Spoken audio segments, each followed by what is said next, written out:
എല്ലാവർക്കും കേരള PSC ട്രെൻഡ്സിലേക്ക് വീണ്ടും സ്വാഗതം. നമ്മുടെ ചാനലിൽ ഇപ്പോൾ വന്നുകൊണ്ടിരിക്കുന്ന വീഡിയോ എന്ന് പറഞ്ഞാൽ നമ്മുടെ ഇന്ത്യ ഭൂമിശാസ്ത്രം എന്നുള്ള മൊഡ്യൂൾ അടിസ്ഥാനമാക്കിയുള്ള SCRT ചാപ്റ്ററിൻ്റെ വീഡിയോ ആണ്. നമ്മുടെ ടെലിഗ്രാം ചാനലിൽ നമ്മൾ പോൾ ഇടുന്നുണ്ട്. ആ പോളിനെ അടിസ്ഥാനമാക്കിയുള്ള ക്ലാസ്സുകളാണ് നമ്മളെ യൂട്യൂബ് ചാനലിൽ വന്നുകൊണ്ടിരിക്കുന്നത്.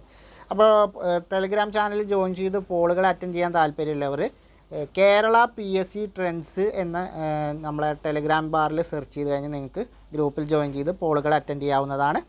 അതല്ല യൂട്യൂബിൽ ചാനൽ ക്ലാസ് കേൾക്കേണ്ടവർക്കാണെങ്കിൽ ഇതിൽ കേൾക്കാം. രണ്ടും ഒരേ വിഷയങ്ങൾ തന്നെയാണ്.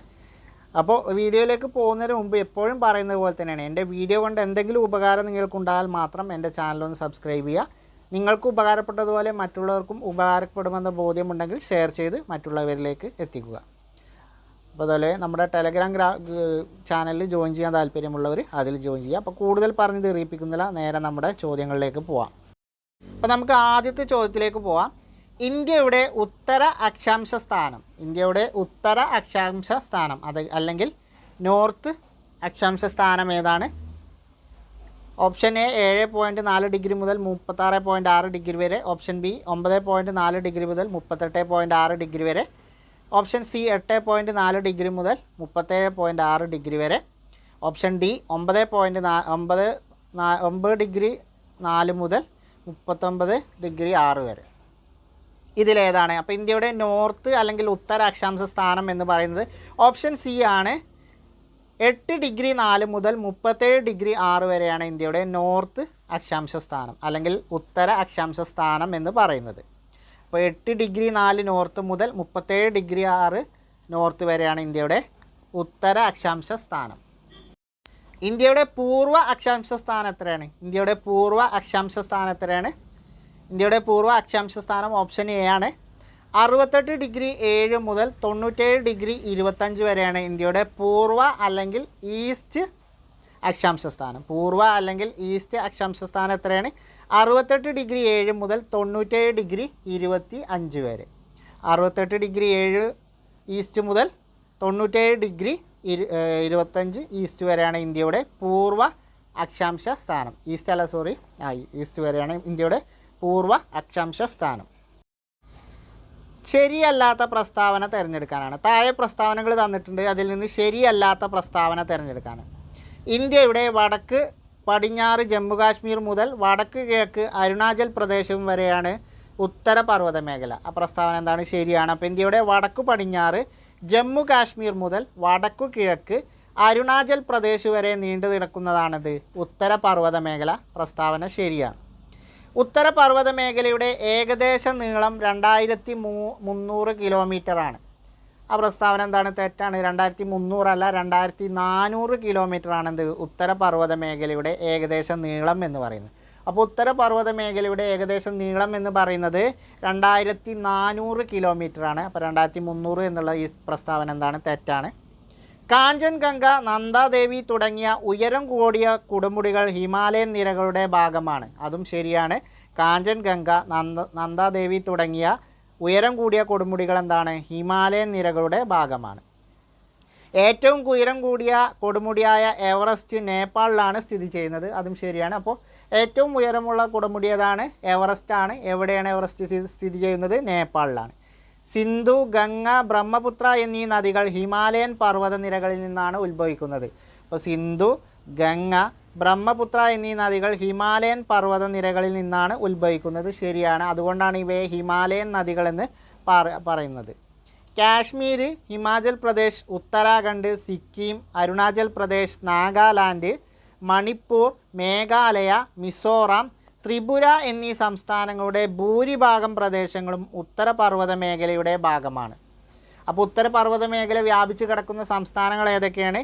കാശ്മീർ, ഹിമാചൽ പ്രദേശ്, ഉത്തരാഖണ്ഡ്, സിക്കിം, അരുണാചൽ പ്രദേശ്, നാഗാലാൻഡ്, മണിപ്പൂർ, മേഘാലയ, മിസോറാം, അങ്ങനെ ത്രിപുര വരെ ഏകദേശം ഉത്തര പർവ്വത മേഖല വ്യാപിച്ച് കിടക്കുന്നുണ്ട്. ആ ഹിമാലയൻ നിരകൾ അതുവരെ ഏകദേശം വ്യാപിച്ച് കിടക്കുന്നുണ്ട്. അതുകൊണ്ടാണ് ഇന്ത്യയുടെ വടക്കു പടിഞ്ഞാറ് ജമ്മു കാശ്മീർ മുതൽ വടക്ക് കിഴക്ക് അരുണാചൽ പ്രദേശ് വരെയാണ് എന്ത് ഉത്തര പർവ്വത മേഖലയുടെ സ്ഥാനം എന്ന് പറയുന്നത്. അപ്പോൾ ഇതിലെ രണ്ടാമത്തെ പ്രസ്താവനയാണ് തെറ്റ്. ഉത്തര പർവ്വത മേഖലയുടെ നീളം എന്ന് പറയുന്നത് 2300 അല്ല, 2400 കിലോമീറ്ററാണ്. താഴെ പറയുന്നവയിൽ നിന്ന് ശരിയല്ലാത്ത പ്രസ്താവന തിരഞ്ഞെടുക്കാനാണ്. താഴെ പറയുന്നവയിൽ നിന്ന് ശരിയല്ലാത്ത അതല്ലെങ്കിൽ തെറ്റായ പ്രസ്താവന തിരഞ്ഞെടുക്കാനാണ്. ഹിമാലയത്തിലെ മഞ്ഞുകൂടിയ പർവ്വതനിരകൾ തൊട്ട് തെക്കു ഭാഗത്ത് തണുപ്പിൻ്റെ തീവ്രത കുറവാണ്. അപ്പോൾ ഹിമാലയത്തിൻ്റെ മഞ്ഞു മൂടിയ പർവ്വതനിരകൾക്ക് തൊട്ട് തെക്ക് ഭാഗത്ത് എന്താണ്, തണുപ്പിൻ്റെ തീവ്രത അല്പം കുറവാണ്. ഈ ഭാഗത്തെ പ്രധാന സുഖവാസ കേന്ദ്രങ്ങളാണ് സിംല, ഡാർജിലിംഗ്, കുളു, മണാലി എന്നിവ. അപ്പോൾ ഈ പ്രദേശത്തെ അല്ലെങ്കിൽ ഹിമാലയത്തിൻ്റെ തൊട്ട് തെക്ക് ഭാഗത്ത് തണുപ്പ് കുറഞ്ഞ പ്രദേശങ്ങളിലെ പ്രധാനപ്പെട്ട സുഖവാസ കേന്ദ്രങ്ങൾ ഏതൊക്കെയാണ്? സിംല, ഡാർജിലിംഗ്, കുളു, മണാലി എന്നിവയാണ് എന്ത് അവിടുത്തെ പ്രധാന സുഖവാസ കേന്ദ്രങ്ങൾ. അപ്പോൾ ആ രണ്ട് പ്രസ്താവനകളും ശരിയാണ്. ഹിമാലയ നിരകളുടെ ഏറ്റവും തെക്ക് ഭാഗത്ത് കുന്നുകൾക്ക് ഉയരം കൂടുതലാണ്. ഹിമാലയ നിരകളുടെ ഏറ്റവും തെക്ക് ഭാഗത്ത് കുന്നുകൾക്ക് ഉയരം കൂടുതലാണ്. ആ പ്രസ്താവന എന്താണ്? തെറ്റാണ്. ഉയരം കൂടുതലല്ല, ഉയരം കുറവാണ്. അപ്പോൾ ഹിമാലയ നിരയുടെ ഏറ്റവും തെക്ക് ഭാഗത്തുള്ള കുന്നുകൾക്ക് ഉയരം കൂടുതലല്ല, ഉയരം കുറവാണ്. അപ്പോൾ ആ പ്രസ്താവന എന്താണ്? തെറ്റാണ്. അടുത്ത പ്രസ്താവന നോക്കാം. ഉരുളക്കിഴങ്ങ്, ബാർലി, കുങ്കുമപ്പൂവ്, വിവിധ തരം പൂക്കൾ എന്നിവയാണ് ഇവിടുത്തെ പ്രധാന കൃഷിയിനങ്ങൾ. അത് ശരിയാണ്. അപ്പോൾ ഇവിടുത്തെ പ്രധാനപ്പെട്ട കൃഷിയിനങ്ങൾ എന്ന് പറയുന്നത് ഉരുളക്കിഴങ്ങ്, ബാർലി, കുങ്കുമപ്പൂവ്, അതുപോലെ വിവിധ തരം പൂക്കൾ എന്നിവയാണ്. അത് ശരിയാണ്. ആപ്പിള്, ഓറഞ്ച് തുടങ്ങിയ പഴവർഗ്ഗങ്ങളും തേയിലയും ഈ മേഖലയിൽ കൃഷി ചെയ്യുന്ന വിളകളാണ്. അതും ശരിയാണ്. അപ്പോൾ ആപ്പിള്, ഓറഞ്ച് പോലുള്ള പഴവർഗ്ഗങ്ങളും തേയിലയും എന്തുണ്ട്? ഹിമാലയത്തിലെ മഞ്ഞു മൂടിയ പർവ്വതനിരകളുടെ തെക്ക് ഭാഗത്തുള്ള തണുപ്പിൻ്റെ തീവ്രത കുറഞ്ഞ പ്രദേശത്ത് കൃഷി ചെയ്യുന്ന കൃഷിയിനങ്ങളാണ്. അപ്പോൾ ഇതിലെ മൂന്നാമത്തെ പ്രസ്താവനയാണ് തെറ്റ്. എന്താണ് തെറ്റ്? ഹിമാലയ നിരകളുടെ ഏറ്റവും തെക്ക് ഭാഗത്തുള്ള കുന്നുകൾക്ക് എന്താണ്? ഉയരം കൂടുതലല്ല, ഉയരം കുറവാണ്. അപ്പോൾ മൂന്നാമത്തെ പ്രസ്താവനയാണ് ഇതിലെ തെറ്റ്. താഴെ തന്നിരിക്കുന്നതിൽ നിന്ന് ഉത്തരപർവ്വത മേഖലയുടെ പ്രാധാന്യത്തിൽ ഉൾപ്പെടാത്തത് തിരഞ്ഞെടുക്കുക. അപ്പോൾ ഉത്തരപർവ്വത മേഖലയുടെ പ്രാധാന്യം എന്തൊക്കെയെന്നാണ് ചോദ്യം. അതിൽ ഉൾപ്പെടാത്തത് തിരഞ്ഞെടുക്കാനാണ്. കാലാവസ്ഥയെ സ്വാധീനിക്കുന്നു, വരൾച്ചയ്ക്ക് കാരണമാകുന്നു, പ്രകൃതിദത്തമായ കോട്ട, നദികളുടെ ഉത്ഭവ പ്രദേശം. അപ്പോൾ ഇതിലെന്താണ്? ഉത്തരപർവ്വത മേഖലയുടെ പ്രാധാന്യത്തിൽ ഉൾപ്പെടാത്തത് ഏതാണ്? ഉത്തരം ഓപ്ഷൻ ബി ആണ്, വരൾച്ചയ്ക്ക് കാരണമാകുന്നതെന്നാണ്. അപ്പോൾ ഉത്തരപർവ്വത മേഖലയുടെ പ്രാധാന്യം എന്തൊക്കെയാണ്? കാലാവസ്ഥയെ സ്വാധീനിക്കുന്നു. അത് നമ്മൾ അടുത്ത ചോദ്യത്തിൽ വിശദമായി പറയുന്നുണ്ട് എങ്ങനെയാണ് കാലാവസ്ഥയെ സ്വാധീനിക്കുന്നത്. പ്രകൃതിദത്തമായ കോട്ടയാണ്. നമ്മളെ കിഴക്കു നിന്നുള്ള അക്രമങ്ങളിൽ നിന്നൊക്കെ നമ്മളെ തടഞ്ഞു നിർത്തുന്നത് എന്താണ്? ഒരു കോട്ട പോലെയുള്ള ഉത്തരപർവ്വത മേഖലയാണ്. അതാണ് കിഴക്കു നിന്നുള്ള പ്രകൃതിദത്തമായ കോട്ട എന്നുള്ള വിശേഷണം.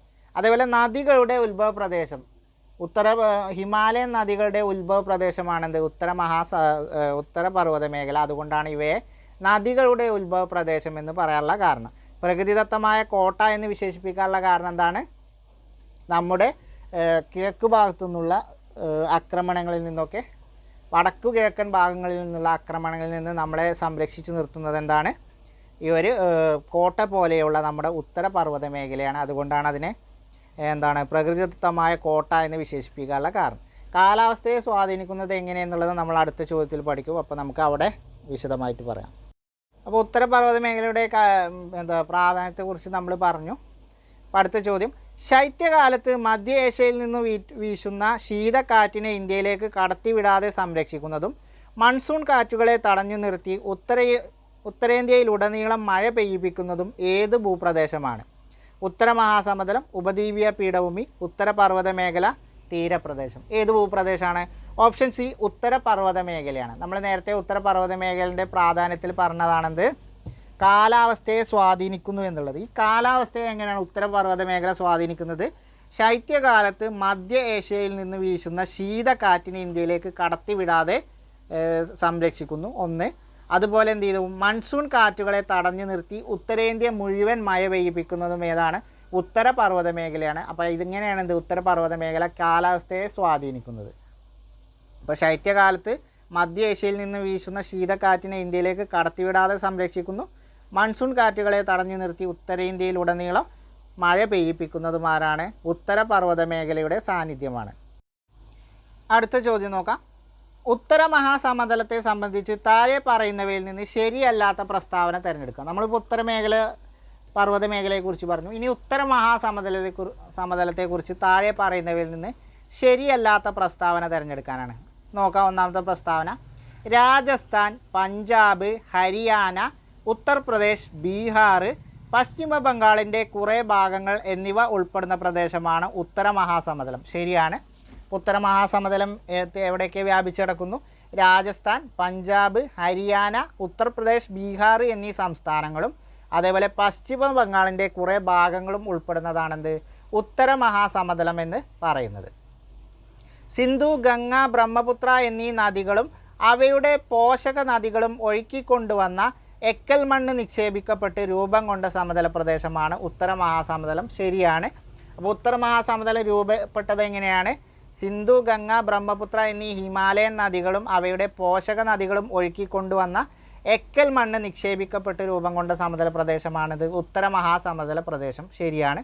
ഇന്ത്യയിൽ വളരെ കുറവ് ജനസംഖ്യയുള്ള പ്രദേശമാണ് ഉത്തര മഹാസമതലം. ആ പ്രസ്താവന എന്താണ്? തെറ്റാണ്. ഇന്ത്യയിൽ വളരെ കൂടുതൽ ജനസംഖ്യയുള്ള പ്രദേശമാണെന്ത്? ഉത്തര മഹാസമതലം. നമുക്ക് ആ സംസ്ഥാനങ്ങളുടെ ലിസ്റ്റ് നോക്കിയാൽ അറിയാം. രാജസ്ഥാൻ, ഉത്തർപ്രദേശ് ഒക്കെ എന്താണ് ഏറ്റവും കൂടുതൽ ജനസംഖ്യയുള്ള ഇന്ത്യയിലെ സംസ്ഥാനങ്ങളാണ്. അതുകൊണ്ട് തന്നെ എന്താണ് ഇന്ത്യയിൽ വളരെ കൂടുതൽ ജനസംഖ്യയുള്ള പ്രദേശം എന്ന് പറയുന്നത് ഉത്തര മഹാസമതലമാണ്. നമുക്കറിയാം അതിൽ പറഞ്ഞ രാജസ്ഥാൻ, അതുപോലെ ഉത്തർപ്രദേശ്, ബംഗാളൊക്കെ എന്താണ് കൂടുതൽ, ബീഹാറും കൂടുതൽ ജനസംഖ്യയുള്ള പ്രദേശങ്ങളാണ്. അതിൽ താരതമ്യേന പഞ്ചാബും ഹരിയാനയാണ് ചെറുത്. അപ്പോൾ തന്നെ നമുക്കറിയാം എന്താണ് ഇന്ത്യയിൽ ഏറ്റവും കൂടുതൽ ജനസംഖ്യയുള്ള പ്രദേശമാണെന്ത്? ഉത്തര മഹാസമതലം എന്ന് പറയുന്നത്. അപ്പോൾ ഇത് കുറവ് ജനസംഖ്യയുള്ള പ്രദേശമാണ് എന്നാണ് തന്നിരിക്കുന്നത്. ആ പ്രസ്താവന തെറ്റാണ്. ഗോതമ്പ്, ചോളം, നെല്ല്, കരിമ്പ്, പരുത്തി, പയറുവർഗ്ഗങ്ങൾ എന്നിവയാണ് ഉത്തര മഹാസമതലത്തിൽ കൃഷി ചെയ്യുന്ന വിളകൾ. ശരിയാണ്. ഉത്തര മഹാസമതലത്തിൽ കൃഷി ചെയ്യുന്ന പ്രധാന വിളകൾ എന്തൊക്കെയാണ്? ഗോതമ്പ്, ചോളം, നെല്ല്, കരിമ്പ്, പരുത്തി, പിന്നെ എന്താണ്? പയറുവർഗ്ഗങ്ങൾ. വെള്ളം വളരെ കുറഞ്ഞ അളവിൽ മാത്രം ആവശ്യമായ ജോവർ, ബജ്ര എന്നിവയാണ് രാജസ്ഥാനിലെ പ്രധാന കൃഷി. അതും ശരിയാണ്. അപ്പോൾ ഈ ഉത്തര മഹാസമതലത്തിലെ മഴ വളരെ കുറച്ച് ലഭിക്കുന്ന പ്രദേശങ്ങളാണെന്ത്? വടക്കൻ ഭാഗത്തും മഴ വളരെ കുറച്ച് ലഭിക്കുന്ന പ്രദേശങ്ങളാണ് രാജസ്ഥാൻ്റെ പ്രദേശങ്ങൾ. ഇവിടങ്ങളിൽ എന്താണ്? ഇവിടങ്ങളിലുള്ള കൃഷി പ്രധാനമായിട്ടും എന്താണ്? ജോവറും ബജ്രയാണ്. കാരണം എന്താണ്? വെള്ളം വളരെ കുറഞ്ഞ അളവിൽ ആവശ്യമായ കൃഷികളാണ് ജോവറും ബജ്രയും. അപ്പോൾ രാജസ്ഥാനിലെ പ്രധാന കൃഷി ഏതൊക്കെയാണ്? ജോവറും ബജ്രയുമാണ്. അപ്പോൾ രാജസ്ഥാനിലെ പ്രധാന കൃഷി എന്ന് പറയുന്നത് ജോവറും ബജ്രയാണ്. അതിൻ്റെ കാരണം എന്താണ്? ഇവക്ക് വളരെ കുറഞ്ഞ അളവിൽ വെള്ളം. അപ്പോൾ വളരെ കുറഞ്ഞ അളവിൽ മാത്രം വെള്ളം ആവശ്യമുള്ള ജോവറും ബജ്രയുമാണെന്ത്? രാജസ്ഥാനിലെ പ്രധാന കൃഷികൾ. അപ്പോൾ ഇതിലെ പ്രസ്താവന 3 തെറ്റ്. ഇന്ത്യയിൽ വളരെ കുറവ് ജനസംഖ്യയുള്ള പ്രദേശമല്ല, വളരെ കൂടുതൽ ജനസംഖ്യയുള്ള പ്രദേശമാണ് ഉത്തര മഹാസമതലം എന്ന് പറയുന്നത്. അടുത്ത ചോദ്യം നോക്കാം. താഴെ പറയുന്നവയിൽ നിന്ന് ഉപദ്വീപീയ പീഠഭൂമിയെ സംബന്ധിച്ച് ശരിയല്ലാത്ത പ്രസ്താവന തിരഞ്ഞെടുക്കാൻ. താഴെ തന്നിരിക്കുന്നവയിൽ നിന്ന് ഉപദ്വീപീയ പീഠഭൂമിയെ സംബന്ധിച്ച് ശരിയല്ലാത്ത പ്രസ്താവന, അതായത് തെറ്റായ പ്രസ്താവന തിരഞ്ഞെടുക്കുക. മധ്യപ്രദേശ്, ജാർഖണ്ഡ്, ഛത്തീസ്ഗഡ് എന്നീ സംസ്ഥാനങ്ങളും കർണാടക, തമിഴ്നാട്, ആന്ധ്രാപ്രദേശ്, ഒഡീഷ, പശ്ചിമ ബംഗാൾ എന്നീ സംസ്ഥാനങ്ങളുടെ ചില പ്രദേശങ്ങളും ഉൾപ്പെട്ട പീഠഭൂമി പ്രദേശമാണ് ഉപദ്വീപീയ പീഠഭൂമി. അപ്പോൾ പശ്ചിമ ബംഗാളിൻ്റെ ഒരു ഭാഗം എന്ത് വരുന്നുണ്ട്? ഉത്തര മഹാസമതലത്തിലും വരുന്നുണ്ട്, ഒരു ഭാഗം പീഠഭൂമി പ്രദേശത്തും വരുന്നുണ്ട്. അപ്പോൾ മധ്യപ്രദേശ്, ജാർഖണ്ഡ്, ഛത്തീസ്ഗഡ് എന്നീ സംസ്ഥാനങ്ങളും കർണാടക, തമിഴ്നാട്, ആന്ധ്രാപ്രദേശ്, ഒഡീഷ, പശ്ചിമ ബംഗാൾ എന്നീ സംസ്ഥാനങ്ങളുടെ ചില പ്രദേശങ്ങളും ഉൾപ്പെട്ട പീഠഭൂമി പ്രദേശമാണെന്ത്?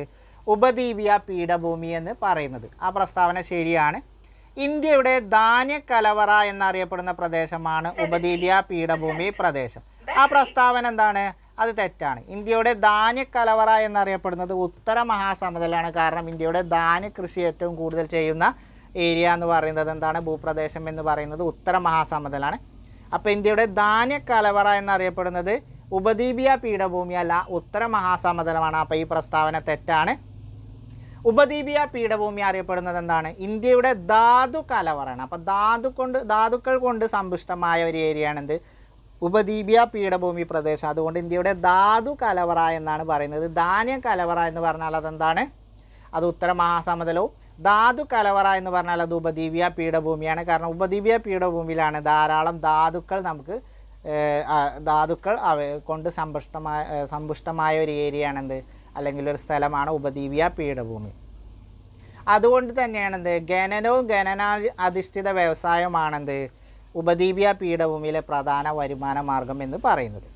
ലാവ തണുത്തുറഞ്ഞ് രൂപം കൊണ്ട പീഠഭൂമി പ്രദേശമാണ് ഏറ്റവും വലിയ പീഠഭൂമിയായ ഡക്കാൻ പീഠഭൂമി. അപ്പോൾ അത് ശരിയാണ്. അപ്പോൾ ലാവ തണുത്തുറഞ്ഞ് രൂപം കൊണ്ട പീഠഭൂമി ഏതാണ്? ഡക്കാൻ പീഠഭൂമിയാണ്. അപ്പോൾ ഇന്ത്യയിലെ ഏറ്റവും വലിയ പീഠഭൂമി എന്നറിയപ്പെടുന്നതും ഏതാണ്?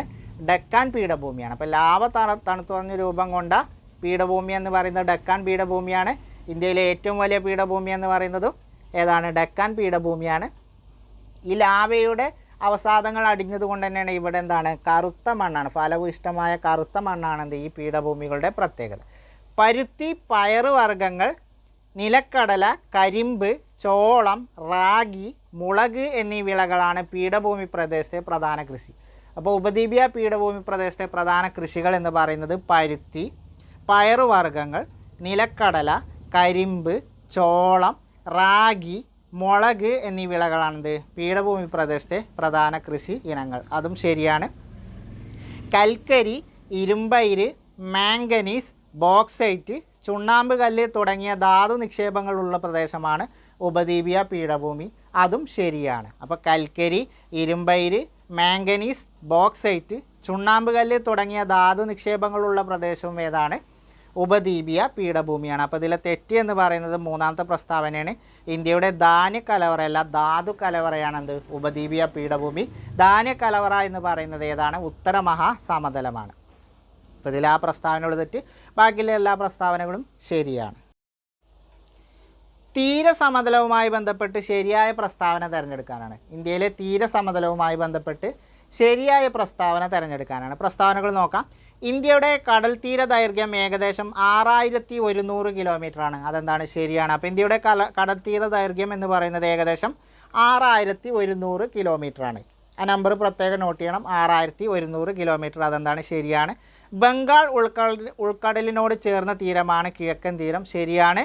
അറബിക്കടലിനോട് ചേർന്ന തീരമാണ് പടിഞ്ഞാറൻ തീരം. അപ്പം നമ്മുടെ കിഴക്കൻ തീരം എന്ന് പറഞ്ഞാൽ ബംഗാൾ ഉൾക്കടലിനോട് ചേർന്ന തീരവും പടിഞ്ഞാറൻ തീരം എന്ന് പറഞ്ഞാൽ അറബിക്കടലിനോട് ചേർന്ന തീരമാണ്. ശരിയാണ്. പടിഞ്ഞാറൻ തീരസമതലത്തിന് കിഴക്കൻ തീരസമതലത്തെ അപേക്ഷിച്ച് വീതി കുറവാണ്. അതും ശരിയാണ്. അപ്പോൾ പടിഞ്ഞാറൻ തീരസമതലത്തിനാണെന്ത്? വീതി ഏറ്റവും കുറവ്. അപ്പോൾ കിഴക്കൻ തീരസമതലവും പടിഞ്ഞാറൻ തീരസമതലം എന്ന് പറഞ്ഞു. അപ്പോൾ വീതി കുറവുള്ളത് ഏതാണ്? പടിഞ്ഞാറൻ തീരസമതലം. അതായത് നമ്മളെ കേരളത്തിൻ്റെ ഈ ഭാഗം അറബിക്കടലിൻ്റെ ആ സൈഡാണെന്ത്? പടിഞ്ഞാറൻ തീരസമതലമാണ് വീതി കുറവ്. അതിൻ്റെ നേരെ ഓപ്പോസിറ്റ് ബംഗാളിൻ്റെ ആ സൈഡിലുള്ള ബംഗാൾ ഉൾക്കടലിനോട് ചേർന്നുള്ള കിഴക്കൻ തീരപ്രദേശത്തിന് എന്താണ്? വീതി കൂടുതലാണ്. നെല്ല്, തെങ്ങ് എന്നിവയാണ് പടിഞ്ഞാറൻ തീരത്തെ പ്രധാന കാർഷിക വിളകൾ. ശരിയാണ്.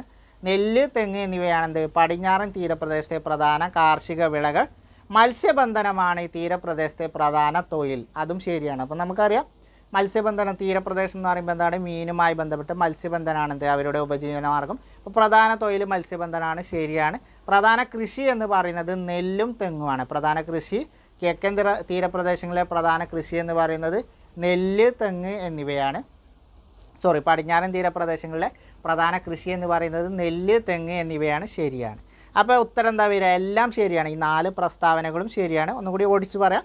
ഇന്ത്യയുടെ കടൽ തീര ദൈർഘ്യം ഏകദേശം 6100 കിലോമീറ്ററാണ്. ബംഗാൾ ഉൾക്കടലിനോട് ചേർന്നത് കിഴക്കൻ തീരസമതലം, അറബിക്കടലിനോട് ചേർന്നത് പടിഞ്ഞാറൻ തീരസമതലം. പടിഞ്ഞാറൻ തീരസമതലത്തിന് വീതി കുറവും കിഴക്കൻ തീരസമതലത്തിന് വീതി കൂടുതലും ആണ്. നെല്ല്, തെങ്ങ് എന്നിവയാണെന്ത്? പടിഞ്ഞാറൻ തീരസമതലത്തിലെ പ്രധാന കൃഷി. അതുപോലെ തീരപ്രദേശങ്ങളിലെ ആളുകളുടെ പ്രധാന വരുമാന മാർഗം എന്ന് പറയുന്നത് മത്സ്യബന്ധനമാണ്. ഉഷ്ണമേഖലയിലെ സമുദ്രങ്ങളിൽ കാണപ്പെടുന്ന കോറൽ പോളിപ്പുകൾ എന്ന ചെറു സമുദ്ര ജീവികളുടെ കാൽസ്യം സ്രവം അടിഞ്ഞുകൂടി രൂപം കൊള്ളുന്നവയാണ് മുത്തുകൾ, പവിഴപ്പുറ്റുകൾ, ആൽഗകൾ ഇവയൊന്നുമല്ല. അപ്പോൾ ഉഷ്ണമേഖലയിലെ സമുദ്രങ്ങളിൽ കാണപ്പെടുന്ന ജീവികളാണെന്ത്? കോറൽ പോളിപ്പുകൾ എന്ന്. അപ്പോൾ ആ ചെറു സമുദ്ര ജീവികളുടെ കാൽസ്യം സ്രവം അടിഞ്ഞുകൂടി രൂപം കൊള്ളുന്നവയാണെന്ത്?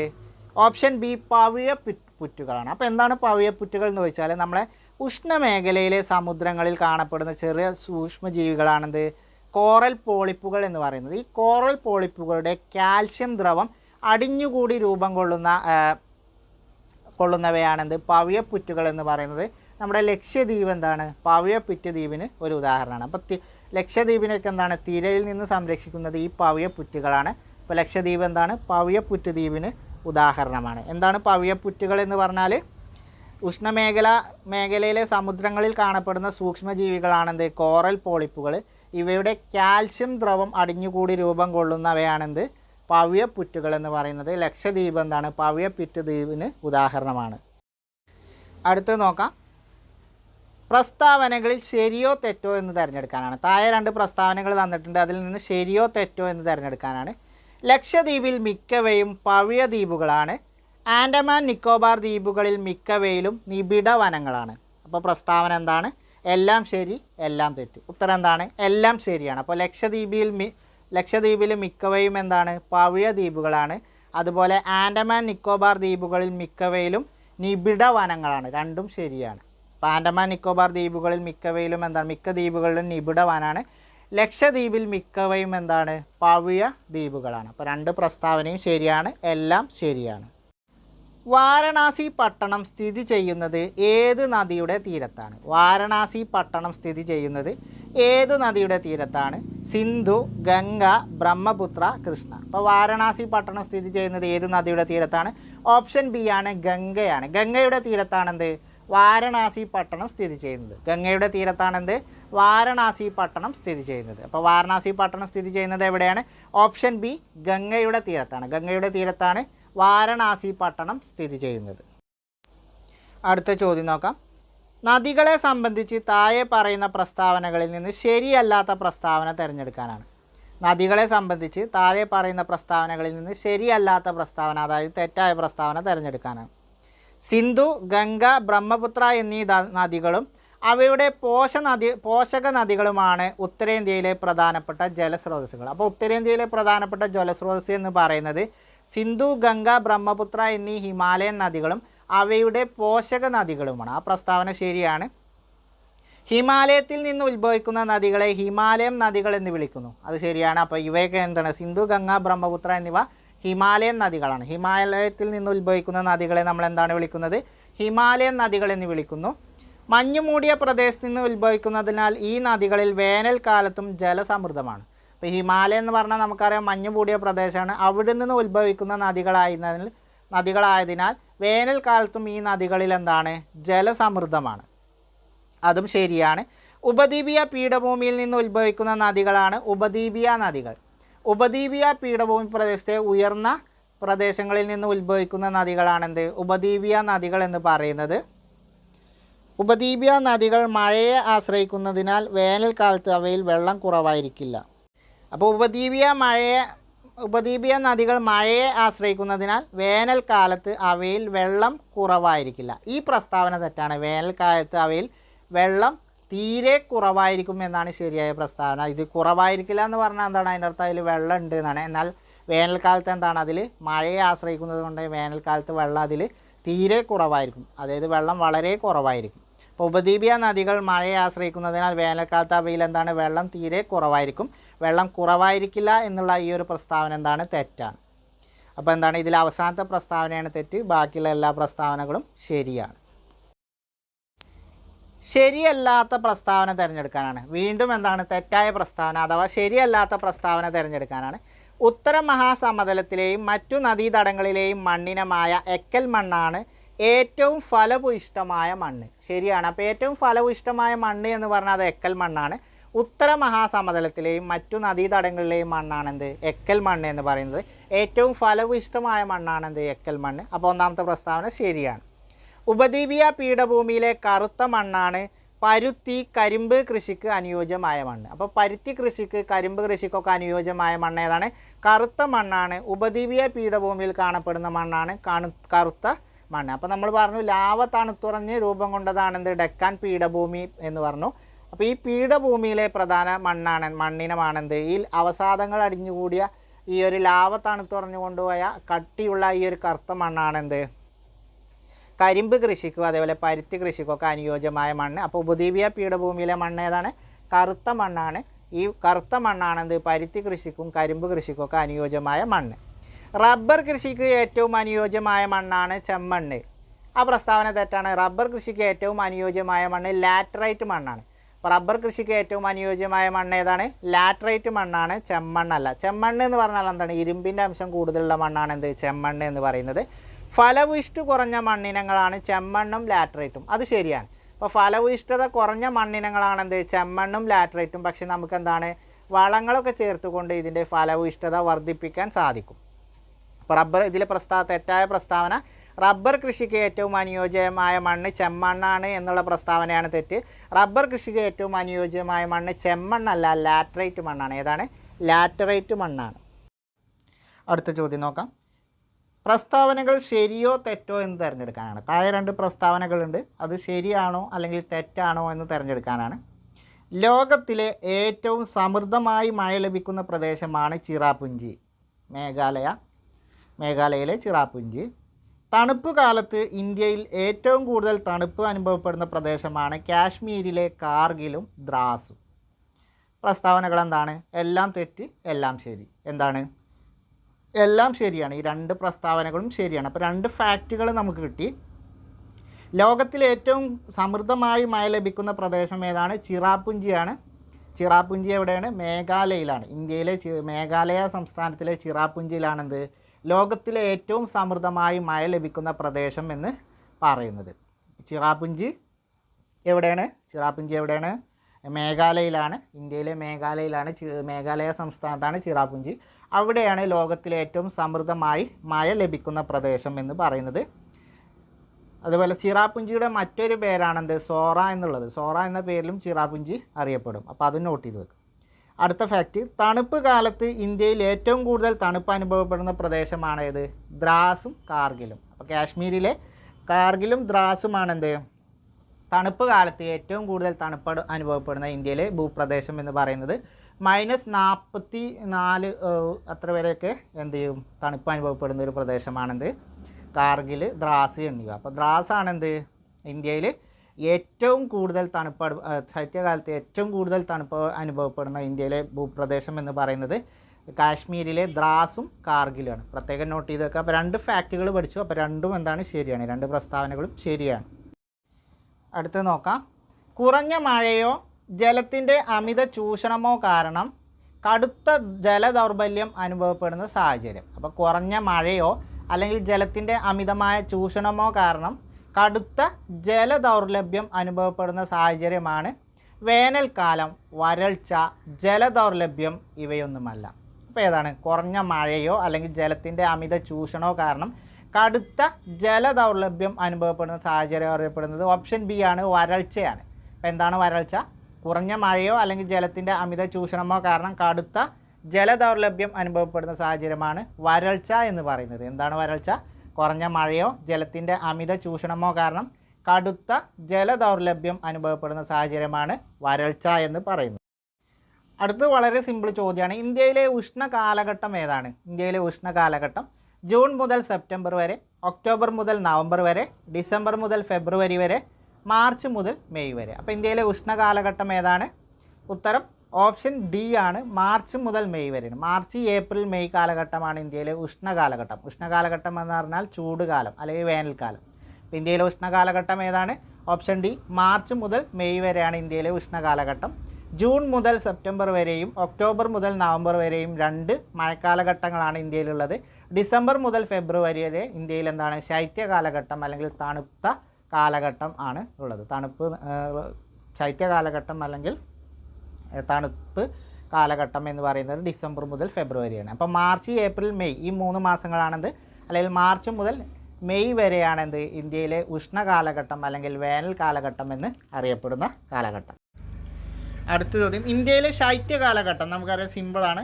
ഡിസംബർ മുതൽ ഫെബ്രുവരി വരെ. ഓപ്ഷൻ സി, ഡിസംബർ മുതൽ ഫെബ്രുവരി വരെയാണ് ഇന്ത്യയിലെ ശൈത്യ കാലഘട്ടം എന്നറിയപ്പെടുന്നത്. അപ്പോൾ ഇന്ത്യയിലെ ശൈത്യ കാലഘട്ടം ഏതാണ്? ഡിസംബർ മുതൽ ഫെബ്രുവരി വരെയാണ്. അപ്പോൾ ഇന്ത്യയിലെ ശൈത്യ കാലഘട്ടം ഏതാണ്? ഡിസംബർ മുതൽ ഫെബ്രുവരി വരെ. ഇന്ത്യയിലെ ശൈത്യ കാലഘട്ടം എന്നറിയപ്പെടുന്നത് ഓപ്ഷൻ സി ആണ്, ഡിസംബർ മുതൽ ഫെബ്രുവരി വരെയാണ്. ഡിസംബർ മുതൽ ഫെബ്രുവരി വരെയാണ് ഇന്ത്യയിലെ ശൈത്യ കാലഘട്ടം. ഇന്ത്യയിലെ മഴക്കാലങ്ങളെ സംബന്ധിച്ച് ശരിയല്ലാത്ത പ്രസ്താവന തിരഞ്ഞെടുക്കുക. ഇന്ത്യയിലെ മഴക്കാലങ്ങളെ സംബന്ധിച്ച് ശരിയല്ലാത്ത പ്രസ്താവന തിരഞ്ഞെടുക്കുക. ഒന്നാമത്തെ പ്രസ്താവന നോക്കാം. ഇന്ത്യയിൽ 2 മഴക്കാലങ്ങളാണ് ഉള്ളത്. ജൂൺ മുതൽ സെപ്റ്റംബർ വരെയും ഒക്ടോബർ മുതൽ നവംബർ വരെയും. ശരിയാണ്. അപ്പോൾ ഇന്ത്യയിൽ എന്താണ്? 2 മഴക്കാലങ്ങളാണ്. ഒന്നാമത്തേതെന്ന് പറഞ്ഞാൽ ജൂൺ മുതൽ സെപ്റ്റംബർ വരെയും, ഒക്ടോബർ മുതൽ നവംബർ വരെയുമാണ്. ഇങ്ങനെ 2 മഴക്കാലങ്ങളാണ് ഇന്ത്യയിൽ നിലവിലുള്ളത്. ശരിയാണ്. ഇന്ത്യയിൽ ഏറ്റവും കൂടുതൽ മഴ ലഭിക്കുന്ന തെക്ക് പടിഞ്ഞാറൻ മൺസൂൺ കാലഘട്ടം എന്നറിയപ്പെടുന്ന കാലഘട്ടമാണ് ജൂൺ മുതൽ സെപ്റ്റംബർ വരെയുള്ള മഴയുടെ കാലഘട്ടം. ശരിയാണ്. അപ്പോൾ തെക്ക് പടിഞ്ഞാറൻ മൺസൂൺ കാലഘട്ടം എന്നറിയപ്പെടുന്ന കാലഘട്ടം ഏതാണ്? ജൂൺ മുതൽ സെപ്റ്റംബർ വരെയുള്ള കാലഘട്ടമാണ്. ജൂൺ മുതൽ സെപ്റ്റംബർ വരെയുള്ള കാലഘട്ടമാണ് തെക്ക് പടിഞ്ഞാറൻ മൺസൂൺ കാലഘട്ടം എന്നറിയപ്പെടുന്ന കാലഘട്ടം. അതും ശരിയാണ്. ഒക്ടോബർ നവംബർ മാസങ്ങളിലെ മഴയാണ് വടക്കു കിഴക്കൻ മൺസൂൺ കാലം എന്നറിയപ്പെടുന്നത്. ശരിയാണ്. അപ്പോൾ ഒക്ടോബർ നവംബർ മാസങ്ങളിലെ മഴയാണ് എന്ത്? വടക്കു കിഴക്കൻ മൺസൂൺ കാലഘട്ടം എന്ന് അറിയപ്പെടുന്നത്. അപ്പോൾ തെക്ക് പടിഞ്ഞാറൻ മൺസൂൺ കാലഘട്ടം എന്നറിയപ്പെടുന്നത് ഏതാണ്? ജൂൺ മുതൽ സെപ്റ്റംബർ വരെയുള്ള കാലഘട്ടം. ജൂൺ മുതൽ സെപ്റ്റംബർ വരെയുള്ള കാലഘട്ടമാണ് തെക്ക് പടിഞ്ഞാറൻ മൺസൂൺ കാലഘട്ടം എന്നറിയപ്പെടുന്നത്. ഇന്ത്യയിൽ ഏറ്റവും കൂടുതൽ മഴ ലഭിക്കുന്ന മൺസൂൺ കാലഘട്ടമാണ് തെക്ക് പടിഞ്ഞാറൻ മൺസൂൺ കാലഘട്ടം. ഒക്ടോബർ നവംബർ മാസങ്ങളിലെ മൺസൂൺ കാലഘട്ടമാണെന്ത്? വടക്കു കിഴക്കൻ മൺസൂൺ കാലഘട്ടം എന്നറിയപ്പെടുന്നത്. വടക്കു കിഴക്കൻ മൺസൂൺ കാലഘട്ടം എന്നറിയപ്പെടുന്നത് ഒക്ടോബർ നവംബർ മാസങ്ങളിലെ മൺസൂൺ കാലഘട്ടമാണ്. വടക്കു കിഴക്കൻ മൺസൂൺ കാലഘട്ടത്തിൽ ഏറ്റവും കൂടുതൽ മഴ ലഭിക്കുന്നത് ഇന്ത്യയുടെ പടിഞ്ഞാറൻ തീരത്താണ്. ആ പ്രസ്താവന തെറ്റാണ്. വടക്കു കിഴക്കൻ മൺസൂൺ കാലഘട്ടത്തിൽ ഏറ്റവും കൂടുതൽ മഴ ലഭിക്കുന്നത് പടിഞ്ഞാറൻ തീരത്തല്ല, കിഴക്കൻ തീരപ്രദേശങ്ങളിലാണ്. പ്രത്യേകിച്ച് തമിഴ്നാട്ടിൽ ഈ ഒരു സമയത്ത് നന്നായി മഴ ലഭിക്കും. അതുപോലെ ആന്ധ്രാപ്രദേശും അതുപോലെ കേരളത്തിൻ്റെയും തീരങ്ങളിലൊക്കെ ഈ ഒരു സമയത്ത് മഴ ലഭിക്കാറുണ്ട്. അപ്പോൾ വടക്കു കിഴക്കൻ മൺസൂൺ കാലഘട്ടത്തിൽ ഏറ്റവും കൂടുതൽ മഴ ലഭിക്കുന്നത് പടിഞ്ഞാറൻ തീരത്തല്ല, കിഴക്കൻ തീരത്താണ്. പ്രത്യേകിച്ച് തമിഴ്നാട്ടിലാണ് ഏറ്റവും കൂടുതൽ ഈ സമയത്ത് മഴ ലഭിക്കുന്നത്. പിന്നെ ആന്ധ്രാപ്രദേശ്, കേരളം എന്നീ സംസ്ഥാനങ്ങളുടെ തീരദേശ പ്രദേശങ്ങളിലും ഈ വടക്കു കിഴക്കൻ മൺസൂൺ കാലഘട്ടത്തിലുള്ള മഴ ലഭിക്കാറുണ്ട്. അപ്പോൾ അവസാനത്തെ പ്രസ്താവനയാണ് തെറ്റ്. പടിഞ്ഞാറൻ തീരത്തല്ല, കിഴക്കൻ തീരത്താണെന്ത് ഏറ്റവും കൂടുതൽ മഴ ലഭിക്കുന്നത് എന്നുള്ളതാണ് അതിൽ ശരിയായ പ്രസ്താവന. അപ്പോൾ ആ പ്രസ്താവനയാണ് അതിലെ തെറ്റ്. താഴെ തന്നിരിക്കുന്നവയിൽ ഇന്ത്യയിൽ വെള്ളപ്പൊക്കത്തിന് കാരണമാകുന്ന ഘടകങ്ങളിൽ ഉൾപ്പെടുന്നവ ഏതൊക്കെയാണ്? അപ്പോൾ താഴെ കുറച്ച് ഘടകങ്ങൾ തന്നിട്ടുണ്ട്. അപ്പോൾ ഇന്ത്യയിൽ വെള്ളപ്പൊക്കത്തിന് കാരണമാകുന്ന ഘടകങ്ങളിൽ ഉൾപ്പെടുന്നവ ഏതൊക്കെയെന്നുള്ളതാണ് ചോദ്യം. ഒന്നാമത്തേത് മൺസൂൺ കാലത്തെ അതിവർഷം, നദീതീരങ്ങൾ കയറി കെട്ടിടങ്ങൾ നിർമ്മിക്കുന്നത്, വയലുകൾ മണ്ണിട്ട് നികത്തുന്നത്. അപ്പോൾ താഴെ തന്നിരിക്കുന്നവയിൽ ഇന്ത്യയിൽ വെള്ളപ്പൊക്കത്തിന് കാരണമാകുന്ന ഘടകങ്ങളിൽ ഉൾപ്പെടുന്നത് ഏതൊക്കെയാണ്? മൺസൂൺ കാലത്തെ അതിവർഷം, അതെന്താണ്? ശരിയാണ്. നദീതീരങ്ങൾ കയറി കെട്ടിടങ്ങൾ നിർമ്മിക്കുന്നത്, അതും ശരിയാണ്. വയലുകൾ മണ്ണിട്ട് നികത്തുന്നത്, ഈ 3 ഘടകങ്ങളും എന്താണ്?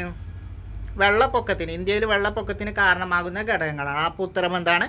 ഓപ്ഷൻ ഡി ആണ്, ഇവയെല്ലാം എന്ന്. ഈ 3 ഘടകങ്ങളും എന്ത് ചെയ്യും? ഇന്ത്യയിൽ വെള്ളപ്പൊക്കത്തിന് കാരണമാകും. അപ്പോൾ ഇന്ത്യയിൽ വെള്ളപ്പൊക്കത്തിന് കാരണമാകുന്ന ഘടകങ്ങൾ എന്തൊക്കെയാണ്? നോട്ട് ചെയ്ത് വെക്കുക. മൺസൂൺ കാലത്തെ അതിവർഷം, അപ്പോൾ മൺസൂൺ കാലം നന്നായി മഴ പെയ്താൽ വെള്ളപ്പൊക്കം ഉണ്ടാവാം. അതുപോലെ നദീതീരങ്ങൾ കയറി കെട്ടിടങ്ങൾ നിർമ്മിക്കുന്നത്, നദിയുടെ തീരങ്ങൾ കയ്യേറിക്കൊണ്ട് കെട്ടിടങ്ങൾ നിർമ്മിക്കുന്നതും എന്താണ്? വെള്ളപ്പൊക്കത്തിന് കാരണമാവും. അതുപോലെ വയലുകൾ മണ്ണിട്ട് നികത്തുന്നത്, വയലുകൾ അല്ലെങ്കിൽ തണ്ണീർത്തടങ്ങളൊക്കെ മണ്ണിട്ട് നികത്തുന്നതും എന്ത് ചെയ്യും? ഈ വെള്ളപ്പൊക്കത്തിന് കാരണമാകും. അപ്പോൾ എന്താണ്? ഈ 4 ഘടകങ്ങളും എന്താണ്? ഇന്ത്യയിൽ വെള്ളപ്പൊക്കത്തിന് കാരണമാകുന്ന ഘടകങ്ങളാണ്. അപ്പോൾ ഓപ്ഷൻ ഡി ഇവയെല്ലാം എന്നുള്ളതാണ് ശരിയായ ഉത്തരം.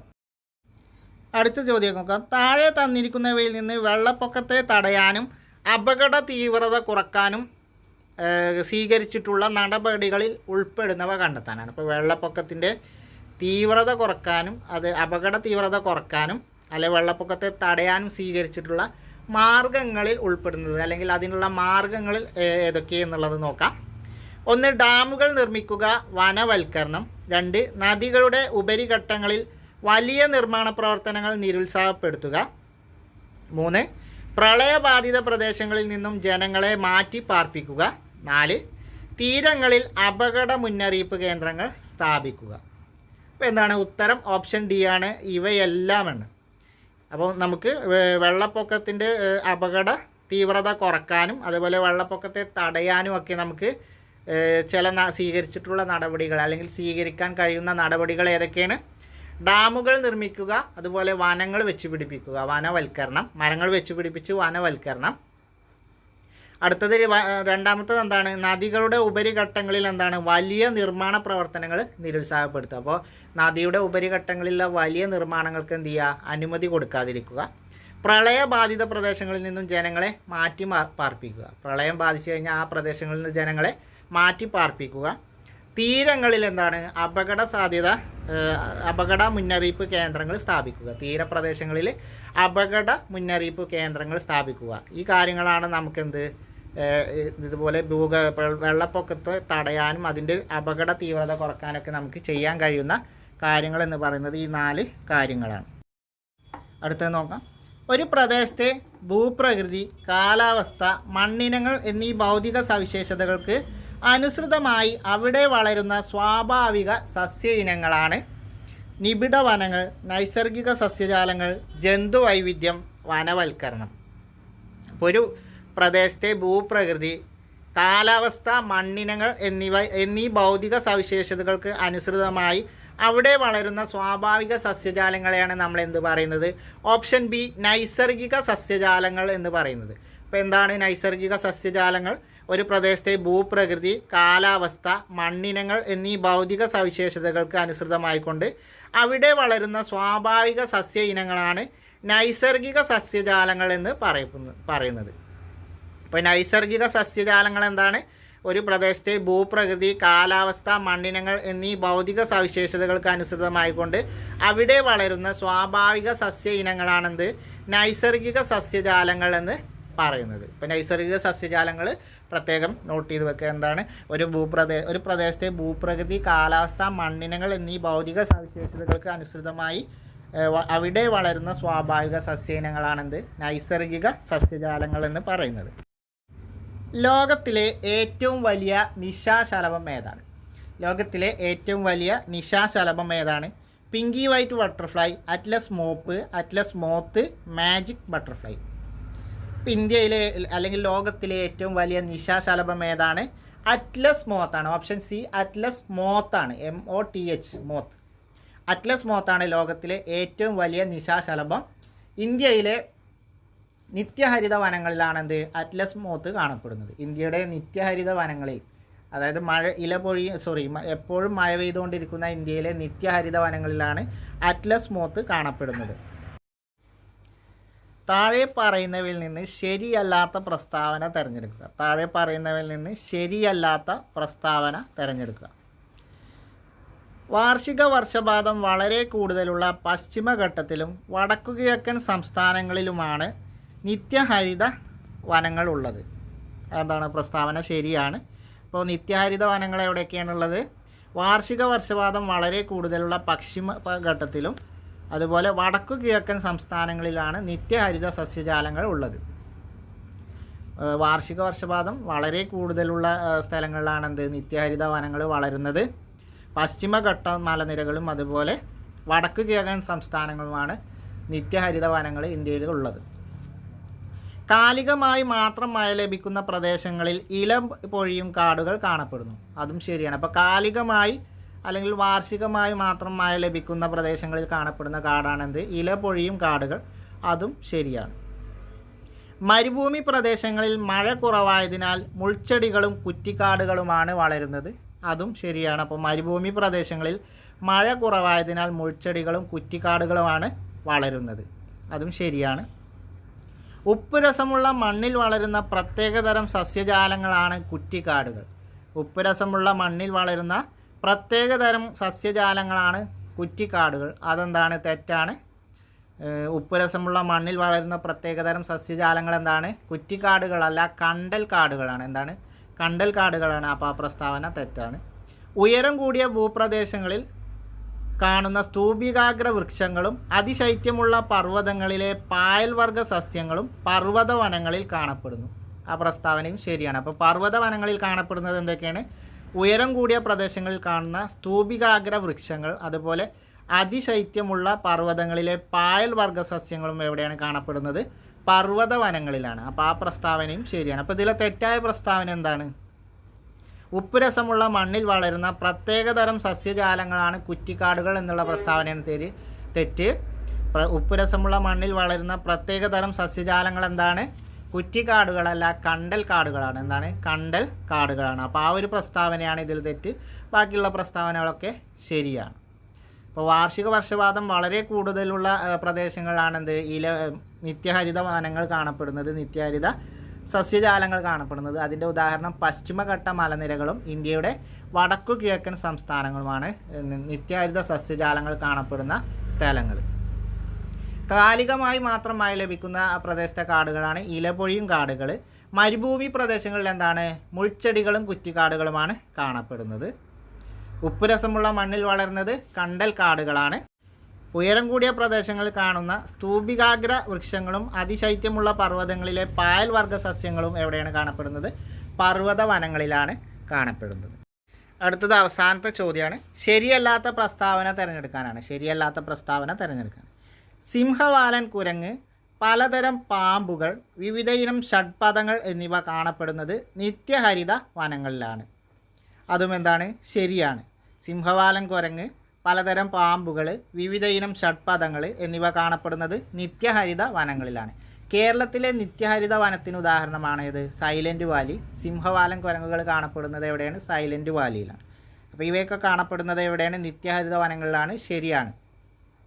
ലോകത്തിലെ ഏറ്റവും വലിയ നിശാശലഭമായ നമ്മൾ പഠിച്ചു അറ്റ്ലസ് മോത്താണ് ലോകത്തിലെ ഏറ്റവും വലിയ നിശാശലഭം എന്ന് പഠിച്ചു. ലോകത്തിലെ ഏറ്റവും വലിയ നിശാശലഭമായ അറ്റ്ലസ് മോത്ത് കാണപ്പെടുന്നത് ഇലപൊഴിയും കാടുകളിലാണ്. ആ പ്രസ്താവന എന്താണ്? തെറ്റാണ്. ലോകത്തിലെ ഏറ്റവും വലിയ നിശാശലഭമായ അറ്റ്ലസ് മോത്ത് കാണപ്പെടുന്നത് ഇലപൊഴിയും കാടുകളിലല്ല, നിത്യഹരിത വനങ്ങളിലാണ്. അതുപോലെ അറ്റ്ലസ് മോത്തും അതുപോലുള്ള അനേകം ശലഭ ഇനങ്ങളും കാണപ്പെടുന്നത് എവിടെയാണ്? നിത്യഹരിത വനങ്ങളിലാണ്. അപ്പോൾ ഈ പ്രസ്താവന തെറ്റാണ്. ലോകത്തിലെ ഏറ്റവും വലിയ നിശാശലഭമായ അറ്റ്ലസ് മോത്ത് കാണപ്പെടുന്നത് ഇലപൊഴിയും കാടുകളിലല്ല, നിത്യഹരിത വനങ്ങളിലാണ്. പലജാതി മാനുകൾ, മുയൽ, മയിൽ, വേഴാമ്പൽ, മറ്റു പലതരം പക്ഷികൾ, കാട്ടുപോത്ത്, ആന, കടുവ, പുലി എന്നിങ്ങനെ ജന്തുവൈവിധ്യം ഏറ്റവും കൂടുതലുള്ളത് ഇലപൊഴിയും കാടുകളിലാണ്. അതും ശരിയാണ്. അപ്പോൾ ജന്തുവൈവിധ്യം ഏറ്റവും കൂടുതലുള്ളത് ഏതാണ്? ഇലപൊഴിയും കാടുകളിലാണ്. വിവിധ മൃഗങ്ങളായ മാന്, അതുപോലെ മുയൽ, മയിൽ, വേഴാമ്പൽ, മറ്റു പക്ഷികൾ, കാട്ടുപോത്ത്, ആന, കടുവ, പുലി, സിംഹം എന്നിങ്ങനെ ഏറ്റവും കൂടുതൽ ജന്തുവൈവിധ്യം ഉള്ളത് എവിടെയാണ്? ഇലപൊഴിയും കാടുകളിലാണ്. അപ്പോൾ ജന്തുവൈവിധ്യം കൂടുതലുള്ളത് ഇലപൊഴിയും കാടുകളാണ്. കാലികമായി മാത്രമായി ലഭിക്കുന്ന പ്രദേശത്തെ കാടുകളാണെന്ത്? ഇലപൊഴിയും കാടുകൾ എന്ന് പറയുന്നത്. ആ പേര് സൂചിപ്പിക്കുന്ന പോലെ തന്നെ ഉണ്ട്. അത് വർഷമാകുമ്പോൾ അതിൻ്റെ ഇലകൾ ഇങ്ങനെ പൊഴിയും, പുതിയ ഇലകൾ വരും. അതുകൊണ്ടാണ് ഇലപൊഴിയും കാടുകൾ എന്ന് വരാനുള്ള കാരണം. ഒട്ടകം, കഴുകൻ, പരുന്ത്, പലതരം ഉരകങ്ങൾ എന്നിവ വരണ്ട മേഖലയായ മരുഭൂമിയിൽ ജീവിക്കുന്നവയാണ്. ആ പ്രസ്താവനയും ശരിയാണ്. അപ്പോൾ വരണ്ട മേഖലയായ മരുഭൂമിയിൽ ജീവിക്കുന്ന ജീവികൾക്ക് ഉദാഹരണമാണ് ഒട്ടകം. അത് പിന്നെ നമുക്കറിയാം. കഴുകൻ, പരുന്ത്, അതുപോലെ പലതരം ഉരകങ്ങൾ എന്നിവ എന്താണ്?